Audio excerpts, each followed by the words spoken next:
प्रिय श्रोताओ, आप सुन रहे हैं वाल्मीकि रामायण। और आज आप सुनेंगे वाल्मीकि रामायण का भाग 149 तथा उत्तरकांड का भाग 13। पिछले भाग में आपने सुना कि रावण और यमराज का महान युद्ध हुआ। उस युद्ध में जब रावण को हारता हुआ ब्रह्मा जी ने देखा, तब ब्रह्मा जी ने आकर यमराज से कहा कि मैंने इसे वध न होने का वरदान दे रखा है। किसी भी देवता, असुर, गंधर्व, राक्षस, कोई भी रावण को नहीं मार सकता, हरा सकता। इसलिए तुम मेरी बात को ध्यान में रखते हुए इससे युद्ध न करो। ब्रह्मा जी की मर्यादा रखने के लिए यमराज वहां से अंतर्ध्यान हो गए और रावण अपनी विजय पताका फहराता हुआ यमलोक से वापिस आ गया।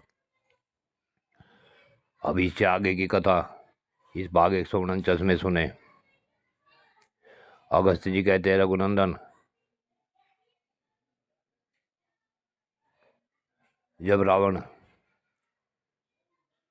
यमलोक से वापिस आ गया तब वह रसातल में जाने की इच्छा से दैत्य और नागों से सेवित होता हुआ सुरक्षित जलनिधि समुद्र में प्रविष्ट हुआ। नागराज वासुकी द्वारा पालित भोगवतीपुरी में प्रवेश करके उसने नागों को अपने वश में कर लिया और यहाँ से हर्षपूर्वक मणिमयी पुरी को प्रस्थान किया। उस पुरी में निवात कवच नामक दैत्य रहते थे, जिन्हें ब्रह्मा जी से भी उत्तम वर प्राप्त हुए थे। उस राक्षस ने वहां जाकर उन सबको युद्ध के लिए ललकारा। वे दैत्य बड़े ही पराक्रमी और बलशाली थे, अतः अपने अस्त्र लेकर रावण के सामने आ गए। उन दैत्यों का राक्षसों के साथ युद्ध आरंभ हो गया। वे राक्षस और दानव कुपित एक दूसरे को शूल, त्रिशूल, वज्र, पट्टिस, खड़ग और फरसों से घायल करने लगे। उनके युद्ध करते हुए 1 वर्ष से भी अधिक समय व्यतीत हो गया, किंतु उनमें किसी पक्ष की न विजय हुई न पराजय हुई।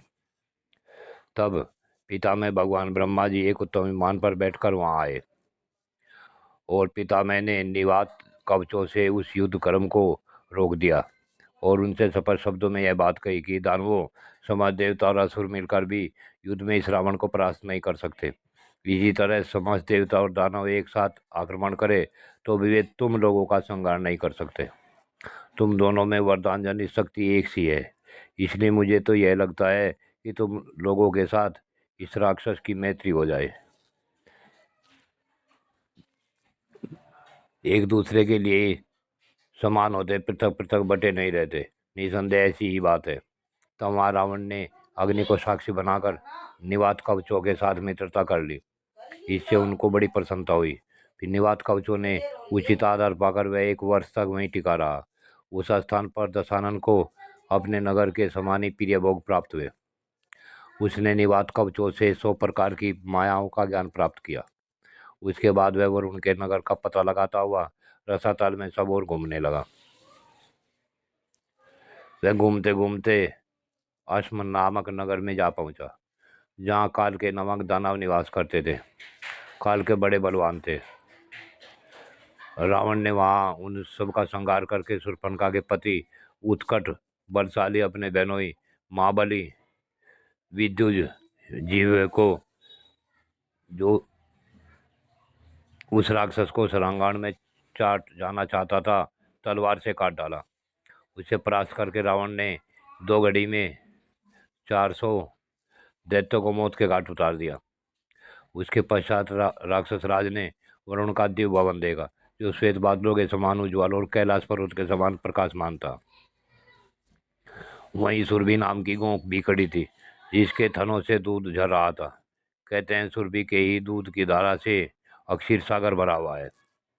रावण ने महादेव जी के वाहन भूत महावृषभ की जननी सुरभि देवी का दर्शन किया, जिससे शीतल किरणों वाले निशाचर चंद्रमा का प्रादुर्भाव हुआ है। उन्हीं चंद्रदेव के उत्पत्ति स्थान अक्षीर सागर का आश्रय लेकर फैन पीने वाले महर्षि जीवन धारण करते हैं। उस अक्षीर सागर से ही सुधा तथा स्वधा भोजी पितरों की स्वधा प्रकट हुई है।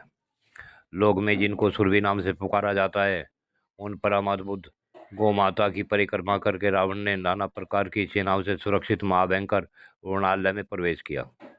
वहां प्रवेश करके उसने वरुण के उत्तम भवन को देखा। वे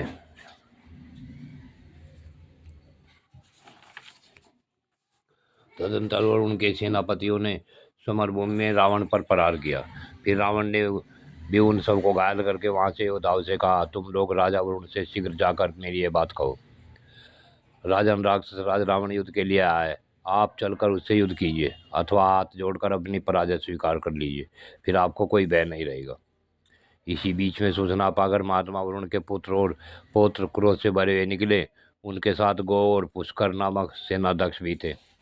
वे सब के सब सर्वगुण संपन्न और उगते हुए सूर्य के समान तेजस्वी थे। वे अपनी सेनाओं से गिरकर वहां युद्ध स्थल में आए। फिर तो वरुण के पुत्र और बुद्धिमान रावण में बड़ा भयंकर युद्ध छिड़ गया। राक्षस रावण के महापराक्रमी मंत्रियों ने एक ही क्षण में वरुण की सारी सेना को मार गिराया। युद्ध में अपनी सेना की अवस्था देख वरुण के पुत्र उस समय बाण समूह से पीड़ित होने के कारण कुछ देर के लिए युद्ध क्रम से हट गए। भूतल पर स्थित होकर उन्होंने जब रावण को पुष्पक विमान पर बैठा देखा, तब वे भी शीघ्रगामी रथों पर तुरंत ही आकाश में जा पहुंचे। उस वरुण पुत्रों ने अपने अग्नितुल तेजस्वी बाणों द्वारा युद्ध स्थल में रावण को विमुख करके बड़े हर्ष के साथ नाना प्रकार के स्वरों से महान सिंहनाद किया। राजा रावण को तिरस्कृत हुआ देख महोदर को बड़ा क्रोध हुआ। उसने मृत्यु का भय जोड़कर युद्ध की इच्छा से वरुण पुत्रों की ओर देखा।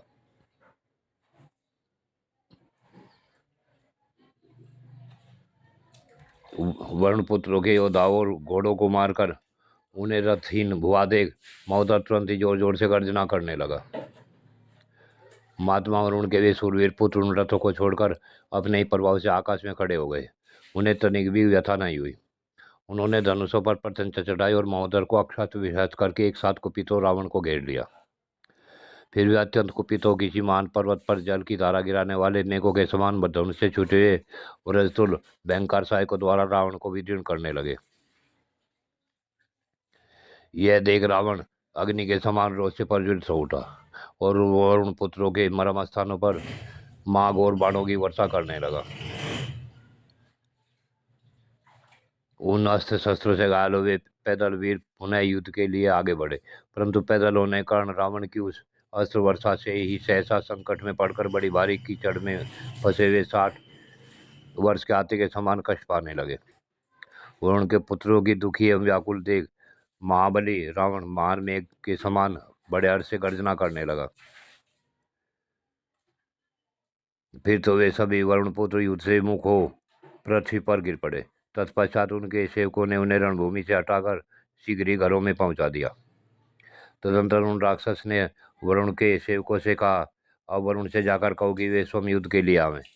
तब वरुण के मंत्री प्रभास ने रावण से कहा, राक्षस राज, जिन्हें तुम युद्ध के लिए बुला रहे हो, वे जल के स्वामी महाराज वरुण संगीत सुनने के लिए ब्रह्मलोक में गए हुए हैं। वीर राजा वरुण के चले जाने पर यहाँ युद्ध के लिए व्यर्थ परिश्रम करने से तुम्हें क्या लाभ।